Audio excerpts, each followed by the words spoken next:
लगातार मैंने रिजल्ट दिया और सर उसके बाद हमारा सिलसिला रुका नहीं। और मजे की बात है कि सर मैं अकेले नहीं हूँ, हमारे साथ पूरी टीम है, जो 11-12 टीचर की हम लोग की टीम है। और हम लोग यहाँ पे बेस्ट फैकल्टी, जो भी टीचर हमारे यहाँ आते हैं सर सब वो पीजी की हैं, अच्छे स्कूल से बिलोंग करते हैं और सब अपने फन में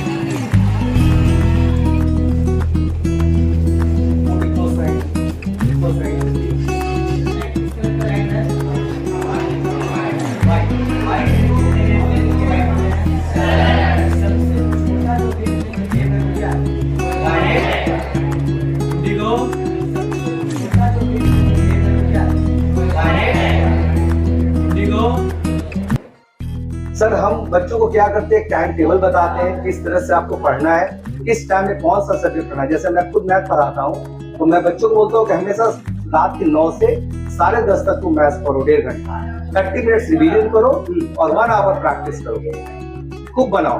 और मजे के बाद सर मैं एक होमवर्क असाइनमेंट बनाता हूँ जो बच्चों को per day 10 questions to 15 question you have to do in your copy, और मैं खुद चेक करता हूँ। जब मैंने कोचिंग खोला था सर तो इसी आशा के साथ खोला था कि हमारा रिजल्ट काफी अच्छा हो, और शुरू से राइट फ्रॉम द बिगिनिंग हमने सीबीएसई कोचिंग ही चलाया। और उस समय हमारे पास जो बच्चे आते थे वो कुछ सेंट स्टीफेंस के बच्चे थे, इन्फेंट के बच्चे थे, और उस समय सर मैं किसी स्कूल में पढ़ाता नहीं था। तो जब मैं ट्यूशन पढ़ाता था तो उसी समय बच्चों ने कहा कि सर आप एक जगह हम लोग को बुला लीजिए, और इस तरह से इम्पीटस पॉइंट की स्थापना हुई। बहुत सारे लोग हमसे पूछते हैं सर कि इम्पीटस का मतलब क्या होता है। इम्पीटस का मतलब होता है sir driving force, the place where you get the progress. यहाँ से लोगों का प्रोग्रेस बिल्कुल। और जब मैंने सर 2001 में खोला तो मैं आपको बता दूं कि 2001, 2002 और 2003 लगातार हमारे फर्स्ट 3 रैंकर जो होते थे वो इम्पीटस पॉइंट के ही होते थे। पूरे पटना सिटी में 3 साल लगातार मैंने रिजल्ट दिया और सर उसके बाद हमारा सिलसिला रुका नहीं। और मजे की बात है कि सर मैं अकेले नहीं हूँ, हमारे साथ पूरी टीम है, जो 11-12 टीचर की हम लोग की टीम है। और हम लोग यहाँ पे बेस्ट फैकल्टी, जो भी टीचर हमारे यहाँ आते हैं सर सब वो पीजी की हैं, अच्छे स्कूल से बिलोंग करते हैं और सब अपने फन में माहिर हैं। कहीं न कहीं सिटी देखा जाता है, बिजनेस का गढ़ है, घनी आबादी है, एजुकेशन में थोड़ा पीछे भी माना जाता है इसको सिटी क्षेत्र। लेकिन आप जिस तरीके से यहाँ पे एजुकेशन में यहाँ पे सीबीएसई का रिजल्ट बड़ा बेहतर है, क्या मेन मंत्र है जो आप लोगों को बता रहे हैं? सर मेन मंत्र जो हम फॉलो करते हैं, जो मंत्र हमारा है वो है पहला डिसिप्लिन। हम वैसे ही बच्चों को रखते हैं जो वेल डिसिप्लिन हो और रिजल्ट चाहते हो। जो बच्चे पढ़ाई में अच्छा नहीं करना चाहते, वो बदमाशी करते हैं, उनको हम नहीं रखते हैं। प्राइम इंटेंशन मेरा वही रहता है कि रिजल्ट हमारा बढ़िया हो। दूसरी चीज कि जो सबसे इंपॉर्टेंट है, हर सब्जेक्ट के जो क्लासेज होते हैं मैं हर बच्चे का खुद एक कॉपी पर्सनली चेक करता हूँ कि उनकी कितनी पढ़ाई हुई है, और टाइम टू टाइम मैं टीचर्स का मीटिंग करता हूँ कि आप और कितना बेहतर करेंगे बच्चों के साथ। अभी बिल्कुल, और पेरेंट्स के कांटेक्ट में रहते हैं सर। पेरेंट्स को टाइम टू टाइम, हमारे यहाँ जैसे ही कोई बच्चा एब्सेंट होता है, हमारा जो अपना साइट है उसे तुरंत मैसेज चला जाता है पेरेंट्स के पास कि आज आपका बच्चा एब्सेंट है। तो security plus discipline and education, ये हमारा मूल मंत्र है सर। नजर भी पूरा बनाए रखते हैं, पूरा हर क्लास में कैमरा है, एसी है, वो सारे बच्चों का ख्याल का। और जब छुट्टी होती है तो हमारे टीचर खुद, हम लोग बाहर खड़े रहते हैं ताकि एक एक बच्चे निकल जाएं। स्पेशली गर्ल्स, हम लोग गर्ल्स को ज्यादा ध्यान रखते हैं क्योंकि पटना सिटी का माहौल आप जानते हैं, बहुत सारे एंटी सोशल एलिमेंट्स बाहर आ जाते हैं, तो हम लोग गाइड करते हुए बच्चों को निकालते हैं। रिजल्ट अभी बड़ा बेहतर देख रहे हैं, 45 बच्चे यहाँ पे सीबीएसई में, तो 76 है, 70, 80 है, 88 है, 97 भी है सर, 97% है, 94 है, 94 है, 93 लगातार कहीं न कहीं 90 के ऊपर काफी बच्चे। क्या कारण है इतना अच्छा पढ़ाई, कैसे इतना तैयार करते हैं बच्चों को? सर हमारे पास पूरी प्लानिंग होती है सर, क्योंकि मैं खुद मैथ्स एंड फिजिक्स पढ़ाता हूँ, लेकिन बच्चों का हर सब्जेक्ट का असाइनमेंट देना, नोट्स देना, और टेस्ट सबसे इंपॉर्टेंट होगा टेस्ट। मैं लगातार टेस्ट लेता हूँ बच्चों का जैसे बहुत गड़बड़ाने लगता है परसेंटेज, मैं तुरंत उसको पर्सनली डील करता हूँ, क्योंकि आजकल के बच्चों को सर आप मार के नहीं पढ़ा सकते। तो हम उनको इमोशनली उनको समझाते हैं कि बेटा पढ़ाई क्या जरूरी है, क्यों पढ़ना है तुमको। तो ये सारी चीजें लेते हुए मैं आगे बढ़ता हूँ। ऐसा रिजल्ट दिलाने के लिए बच्चों को क्या करना चाहिए, किस तरह से पढ़ाई करना चाहिए सर? सर हम बच्चों को क्या करते हैं, टाइम टेबल बताते हैं किस तरह से आपको पढ़ना है, किस टाइम में कौन सा सब्जेक्ट पढ़ना है। जैसे मैं खुद मैथ पढ़ाता हूँ तो मैं बच्चों को बोलता हूँ कि हमेशा रात के 9 से 10:30 तक तुम मैथ्स पढ़ो, 1.5 घंटा 30 मिनट्स रिवीजन करो और 1 आवर प्रैक्टिस करो, खूब बनाओ। और मजे के बाद सर मैं एक होमवर्क असाइनमेंट बनाता हूँ जो बच्चों को per day 10 questions to 15 question you have to do in your copy, और मैं खुद चेक करता हूँ सबके। तो ये कंसिस्टेंसी है जो मैं लगातार लगा रहता हूँ, उसके कारण ये रिजल्ट सर आता है। कितने बच्चे अभी आपके पास? हमारे पास सर 10th क्लास में नियर अबाउट अभी 75 स्टूडेंट्स है 10th में, और 9th में अभी 64 स्टूडेंट्स है हमारे पास।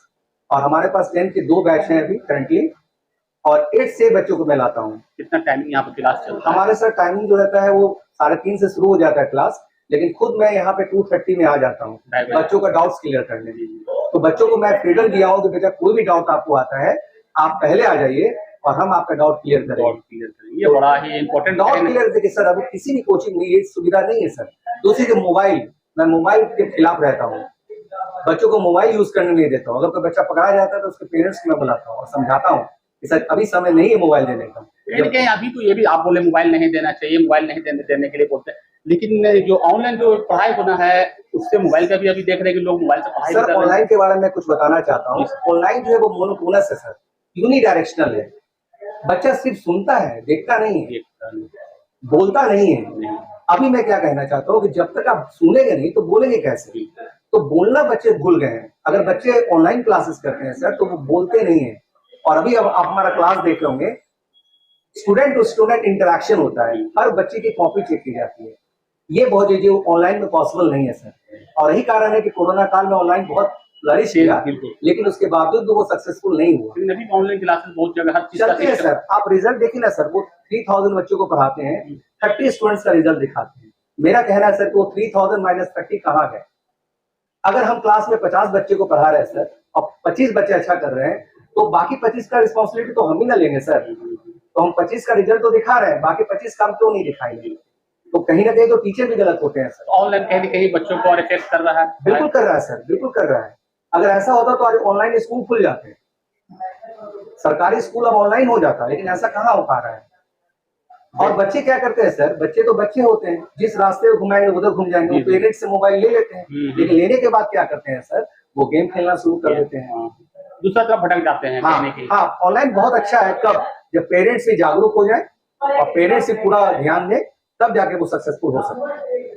लोगों को क्या यहाँ पे क्षेत्र में पढ़ाई का जो एजुकेशन कहने कहीं बहुत यहाँ पे डल कहा जा सकता है। पटना सिटी में लोग पढ़ने के लिए पटना की ओर जाते हैं, बाहर लोगों को क्या यहाँ पे क्षेत्र में पढ़ाई का जो एजुकेशन कहने कहीं बहुत यहाँ पे डल कहा जा सकता है। पटना सिटी में लोग पढ़ने के लिए पटना की ओर जाते हैं, बाहर जाते हैं। बड़े बड़े भी कोचिंग सेंटर खुल चुके हैं आकाश से, बड़े बड़े नाम नहीं लेना चाहेंगे, बहुत सारे कोचिंग सेंटर। आप उससे अपने कितना कंपैरिजन करते हैं, मिलाते हैं? सर टेक्नोलॉजी वाइज तो हम लोग उतना ज्यादा डेवलप नहीं है, लेकिन फिर भी हमारी मेहनत रंग लाती है। और हम ये गारंटी हमेशा देते हैं 10 तक बच्चे यहाँ से भागते नहीं है हमारे यहाँ से। और यही कारण है कि पटना सिटी में गिने चुने स्कूल हैं, और उसके बावजूद भी हमारे पास अगर 80 और 90 बच्चे 10 के पढ़ रहे हैं, तो ये सिटी जैसे माहौल के लिए बहुत बड़ी बात है सर। और बच्चे, हमारे बच्चे जो यहाँ से निकलते हैं वही हमारा ऐड करते हैं सर। हमारा पोस्टर से कोचिंग नहीं चलता, वही विज्ञापन जो बच्चे, हाँ वही बच्चे, मौत का नसीब होता है सर हमारा, उसी से हमारी कोचिंग चलती है। क्या कहेंगे अपने स्टूडेंट को, खासकर और भी जो है आपके बच्चे लोगों को लिए क्या मैसेज देना चाहेंगे? हम अपने आगे की जनरेशन को ही मैसेज देना चाहते हैं कि बेटा भी भटकिए नहीं, आप सही रास्ता चुनिए और सही लीडरशिप को ज्वाइन कीजिए और जो सही गाइडलाइंस लीजिए। अभी बहुत सारे बच्चे सर प्रॉपर गाइडलाइंस नहीं मिलने के कारण वो भटक जाते हैं। वो एंजॉय करते फ्रेंडशिप को, ये सब करते, लेकिन वो जो सबसे इंपॉर्टेंट वाइटल टाइम है वो उनका चला जाता है। जब आपका अक्टूबर या नवंबर आता है तब वो अलर्ट होते हैं कि अब हम क्या करें, तो समय नहीं मिलता सर। सीबीएसई अगर कहीं ना कहीं 1 ईयर कोर्स का सिलेबस दिया है तो आपको वो तो फॉलो करना पड़ेगा सर। और अभी सीबीएसई का जो नया पैटर्न है सीबीक्यू, कॉम्पिटेंसी बेस्ड क्वेश्चंस, तो आप अब सोचेंगे कि आप बुक से डायरेक्ट क्वेश्चन आएंगे एग्जाम में, नहीं आएंगे, उसके लिए आपको प्रिपेयर करना पड़ेगा। वो हम अपने तरीके से प्रिपेयर कराते हैं सर। अगर आपसे मिलना को चाहे, यहाँ पे एडमिशन लेना चाहे तो क्या एड्रेस होगा, कैसे आपसे कांटेक्ट करें? सर हमारा कोचिंग का नाम इम्पेटस पॉइंट, और ब्रैकेट में आप देखेंगे लिखा हुआ कोचिंग इन डिसगाइज। जैसे मैं गांधी जी से प्रेरणा लिया था, और Gandhi ji was a man in disguise. वो धोती कुर्ता में ही रहते थे, लेकिन वो डिफरेंट होते थे। तो उसी तरह हमारा भी कोचिंग का नाम में लगा हुआ है कोचिंग इन डिसगाइज। ठीक है, और ज्यादा तामझाम हमारे नहीं सर, बस बेस्ट है एजुकेशन। और पेरेंट्स को फी के लिए हम बहुत ज्यादा तंग नहीं करते सर। बहुत सारे गरीब पेरेंट्स भी आते हैं जो बोलते हैं सर हम पूरा पैसा आपको देने में कैपेबल नहीं, असमर्थ हैं, तो हम उनका फी माफ भी करते हैं सर। बहुत सारे बच्चे, हर साल ऐसे 8-10 बच्चे होते हैं जो हमारे यहाँ फ्री एजुकेशन लेते हैं। बहुत बड़ी जो मैं बताता नहीं हूँ किसी को, उसका नाम नहीं बताता हूँ, क्योंकि उसके बच्चे का इमेज खराब हो जाएगा, पेरेंट्स को खराब लगेगा, तो वो छुपा के रखते हैं सर। ये बहुत बड़ी बात है सर, जितना अच्छा आप सोचते हैं। हाँ, कितने कोचिंग वाले इसको हाईलाइटेड करते हैं कि हम फ्री पढ़ा रहे हैं। नहीं सर, ये आप अच्छा सोच है आपका कि कम से कम लोगों को ये छिपा के रखते हैं, कहीं ना कहीं शर्मिंदा होना ना पड़े बिल्कुल। सही बात। और बच्चों को फी के लिए क्लास में हम डांटते भी नहीं है सर, उनको ऑफिशियली बाद में पेरेंट्स से अलग पहले बात करना है जी, ये सारा सिस्टम है। अपना परिचय दे दे सर। मेरा नाम मनोज कुमार हुआ सर, और मैं एमएससी बीएड हूँ, ठीक है, मैथमेटिक्स में एमएससी किया मैंने, और करेंटली मैं इन्फेंट जीसस का टीचर हूँ, और वहाँ पे करीब करीब 18 साल से मैं पढ़ा रहा हूँ, और मेरा फेवरेट सब्जेक्ट है मैथ एंड फिजिक्स, वही मैं लेता हूँ। Thank you sir. देखिए मेरे साथ मौजूद थे मनोज सर, इन्होंने जो मूल मंत्र बताया है खासकर एजुकेशन का, कहीं ना कहीं मोबाइल का जमाना है, ऑनलाइन का जमाना है, उससे कैसे बचा जाए। देखिए ये भी नहीं कह रहे कि उसको नहीं इस्तेमाल किया जाए, लेकिन उस पर गार्जियन का नजर रहना चाहिए, और इनका मेन मकसद यही है, इन जो पॉइंट है इनका, यहाँ पे एजुकेशन ही मेन मूल मंत्र है। और भी जितनी बड़ी बड़ी कोचिंग है जो 5 स्टार होटल की तरह कोचिंग आज खुल चुकी है, उनका यही कहना है कि मैं यहाँ पे व्यवस्था वही देता हूँ जो बच्चों को पूरी तरीके से तैयारी किया जा सकती है। एसी रूम है, आराम से पढ़िए, लेकिन एजुकेशन में इनका कहना है पूरी तरीके से डिसिप्लिन, ये इनका पहला मूल मंत्र है। और बहुत कुछ बातें हैं, अगर आपको किसी भी तरह की जानकारी लेना है तो आप सर से आके यहाँ से मनोज सर से बात कर सकते हैं। आपके बगल में पटना सिटी में एक अच्छा एजुकेशन हब कहा जा सकता है, इसलिए बड़ी पुरानी संस्था, बड़ी पुरानी करीब लगभग 25 वर्ष होने जा रहा है।